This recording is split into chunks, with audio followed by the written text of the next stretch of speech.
Hello sweet friends, my name is Birdie and I am your friendly neighborhood forest witch, and in today's video I am going to be sharing 10 ideas on how to repurpose old tattered clothing for your witchcraft practice. So January is a time for purging, at least for me. It's a time for letting go of the old and welcoming in the new. And this is the time of year that I like to get rid of items, declutter, organize, etc. So the other day I was going through my clothes, picking out things I no longer wear or that are old. I have some items that are over 15 years old in my closet and they need to go. But since I'm currently doing a low buy year and I'm really trying to reduce, reuse, and recycle items, I didn't want to just throw my old tattered clothes away. I wanted to reuse them. So I was trying to think of ideas on how I could repurpose these clothing specifically for my witchcraft practice. So that's what today's video is about. So without further ado, let's hop into it. So for my first idea, you will need some sewing skills, but it's to incorporate knot magic into any of your clothing that needs altered or fixed. So I have two garments here that I need to fix. This dress, the collar has come undone, so I just need to re-secure that. And then this skirt here, the seam has come undone, so I just need to close that up. And while I was thinking about what type of knot magic to imbue into both of these garments, I took the design of the garment as well as the color into consideration. So I think since this has this beautiful floral design on it, I want to imbue this with abundance. And then incorporating the green color onto this skirt, plus the way that it makes me feel elegant and high class when I wear it. So I thought this one would be great for prosperity. So let's go ahead and fix these up and I'll show you how I imbue them with knot magic. So I use an old knot spell that I had found when I first started witchcraft, and it utilizes 9 knots. And as you tie each knot, you say a different incantation. So the first knot is going to be the initial knot that you use to tie off the thread. So after you would tie that one, you would say, "By knot of 1, the spell's begun." And then what I do is to evenly space out the knots, I will then make 9 stitches, or if the hole in your garment isn't that big, you can do it after 3 stitches or even 1 stitch, and then I tie another knot. So the incantations are as follows. By knot of 2, it comes true. By knot of 3, so mote it be. By knot of 4, this power I store. By knot of 5, the spell's alive. By knot of 6, the spell I fix. By knot of 7, events I'll leaven. By knot of 8, it will be fate. By knot of 9, what's done is mine. And then as you're stitching your garment and tying these knots, consistently think of what you want to imbue into your garment. So as far as the dress, I wanted to imbue abundance, of course, and then the skirt, prosperity. So those are the things that I would be thinking about as I sew the garment up.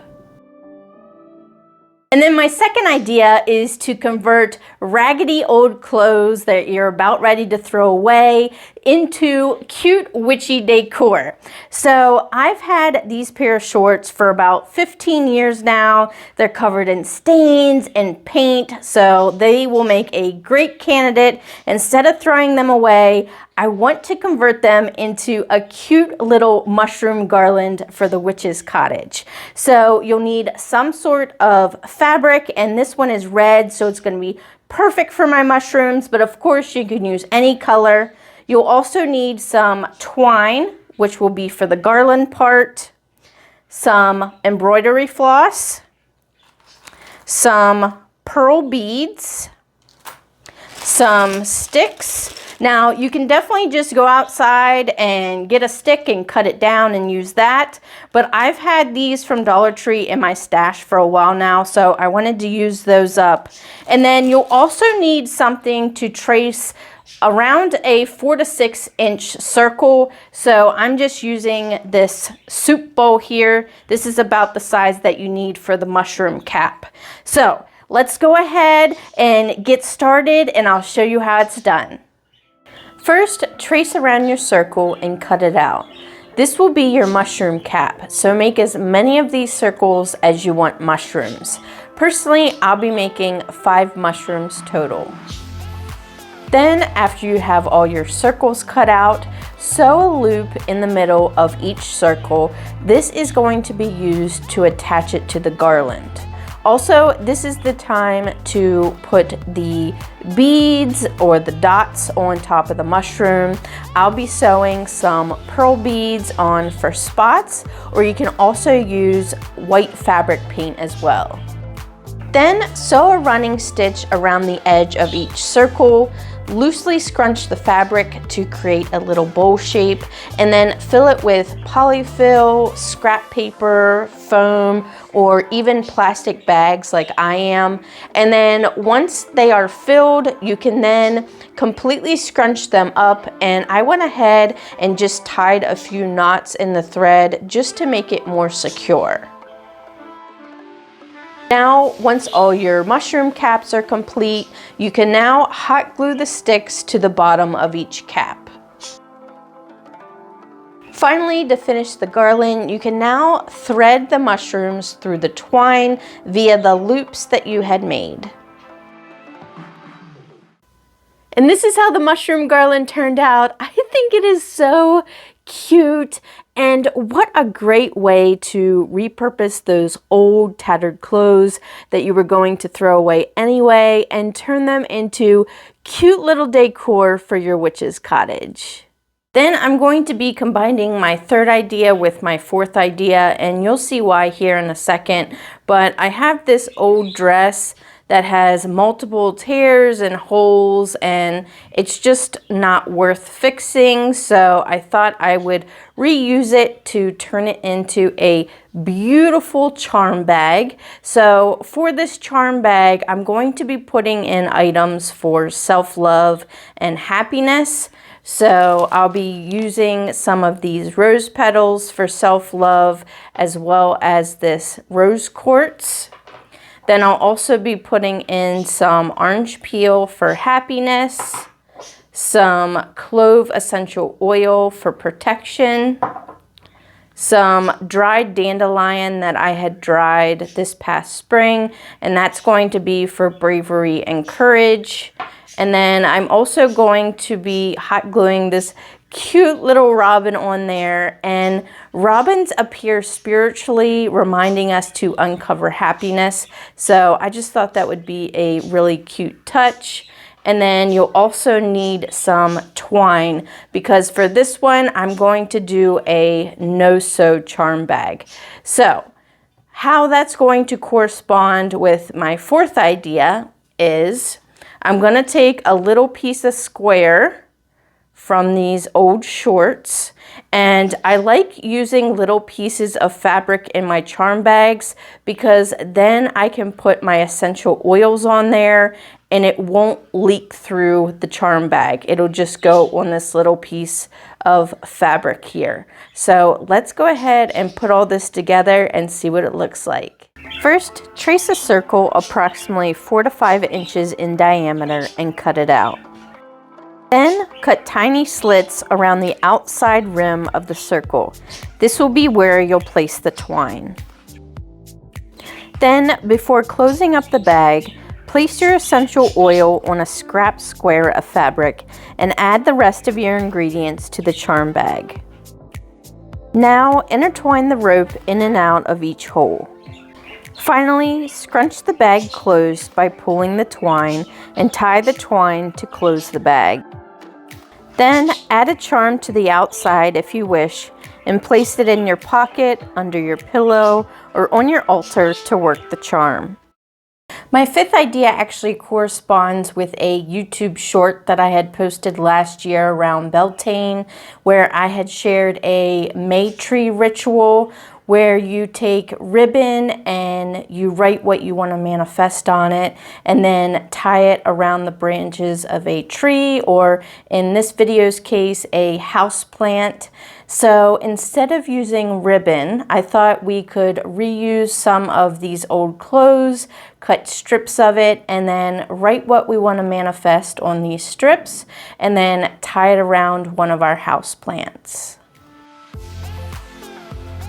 This is also a great ritual to tie in color magic. So depending upon what you want to manifest, you can use that color of used clothing fabric for it. So I have red here for love, green for luck, and this beautiful floral yellow print for happiness.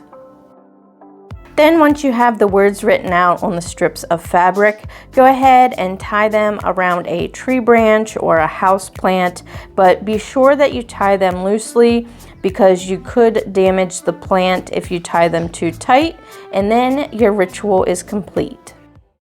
Then my sixth idea also utilizes strips of fabric, but this time for not magic, and I did this two separate ways. So this first one, you'll need a longer piece of fabric because you can actually tie 9 knots into it, as you say the incantation that I had given with my first idea. And then also you can braid your intentions into the fabric as well. So I just took 3 strips of fabric. I wrote down what I wanted to manifest on there, similar to the May tree ritual idea, and then I just braided them together. So this is just a more portable way that you can bring your magic with you. So you can stick these in your pocket, in your purse, in your car, or even just leave them on your altar. My seventh idea is to draw a sigil on a small square of fabric and then sew it into a piece of clothing that you like to wear. So for me, I love this old grandfatherish sweater. I just love wearing it. It makes me feel comfy, cozy. So I've created this sigil for luck, and I just went ahead and sewed it inside of the sweater. Now this would also be a great idea to cover up holes so it can act as a patch if you wanted to put it on the outside of your clothing. But if you are still in the broom closet, or if you just want to do some invisible magic, you can always, like I said, sew it on the inside of the garment so nobody knows it's there but you. And just as a side note, you'll want to use a fabric marker to draw your sigil on, just so the ink doesn't wash away in the washer. And also, if you don't like sewing or don't know how to sew, you can also attach this little piece of fabric with some fabric glue as well. Then my eighth idea is to turn some used clothing into a tarot bag. So I have this old pair of leggings that no longer fits me, but I absolutely love the print with the wildlife on here. Super cute. So I wanted to reuse this and turn it into a cute little tarot bag. And then I have these 2 strands that I cut off of an old sweater that I thought would be perfect as the drawstring for the tarot bag. So let's go ahead and put this together and see what it looks like.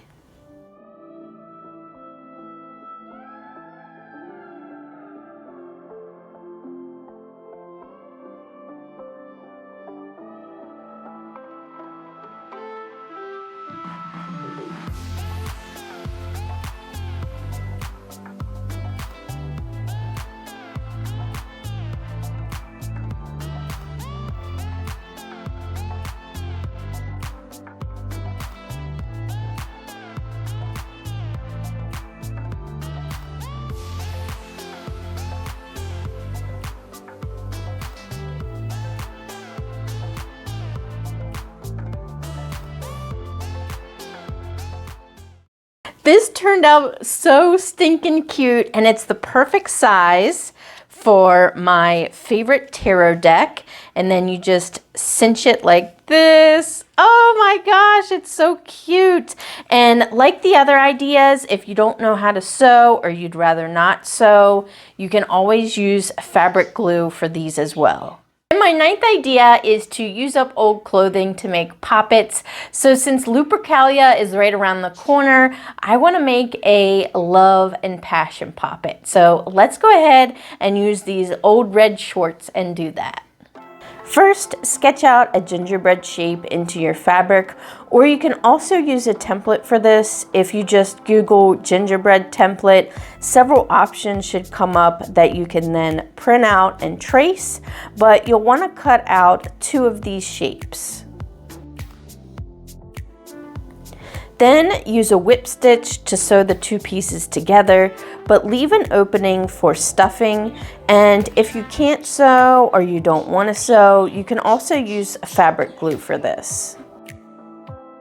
Now begin stuffing your poppet. I'm using dried corn kernels, but you can also use rice, cotton balls, strips of scrap fabric, tissue, scrap paper, etc. I'm also adding rose petals for love and a note to my husband, as well as pieces of both of our hair that I added in off camera.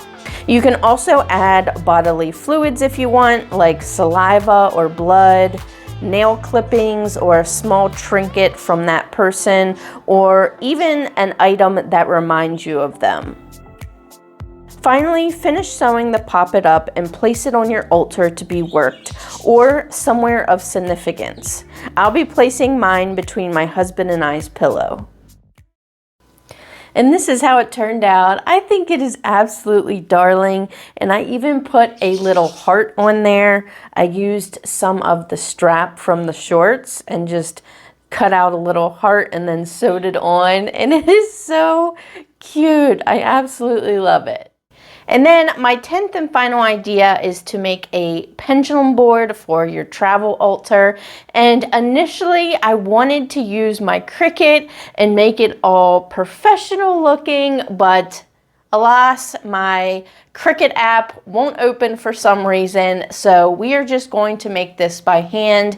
And maybe this is a better way of showing it because not everybody has a Cricut, of course. So I picked out a few different size shaped items that we can trace. So I have a plate here, a bowl, and then this little cup.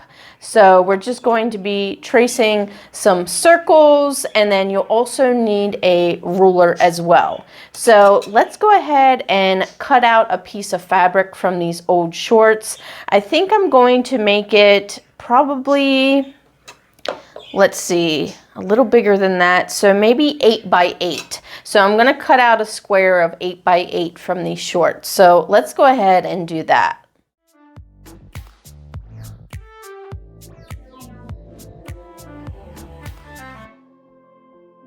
First, trace around your plate, and this will be the outer edge of your circle. Then trace the bowl. This will create a little frame for your pendulum board. Then find the center of your board by folding each side and marking the center.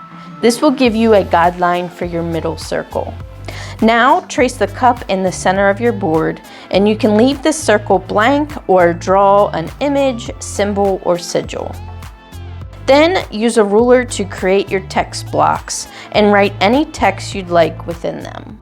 And this is how it turned out. Now this is a really simplistic version of this pendulum board that you can use for your travel altar, but you can make this as extravagant as you want. Like I said, you can use your Cricut if you wanted to sew around here to do a pretty little seam or add some ribbon or lace. And of course, the center image can be absolutely anything. I tried to do a pentagram. As you see, my star is really wonky, but if you wanted to do a sun or a moon, or if you're even a good drawer and you wanted to draw a goddess, you could do that as well. And of course, all the sayings around the board are optional, so whatever you want to write. I have yes, maybe, ask later, rephrase, and no, but that's just an example. And then I took the drawstring from the shorts, and I'm just using this ribbon